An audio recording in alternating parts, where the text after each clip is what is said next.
sadyang maulat at suliranin mo sa'yo'y nagpapahirap. At kung ika'y nag-aalinlangan sa kanyang kapangyarihan, manalangin ka't ika'y pakikinggan.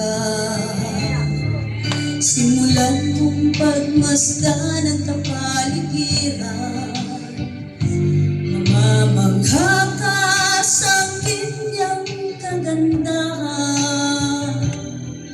Mga ibong nag-aawitan, bulaklak na nagagandahan, di ba't mahal sila ng Diyos kailanpaman.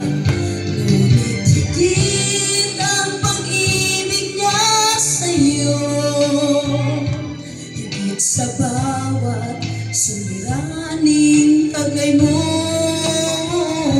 Lahat ng hirap at pasanin mo'y kanyang lulunasan, lagi kanyang iniingatan. Tunay nga mga kapatid, napakasarap ang hawakan ng pangako ng Panginoon.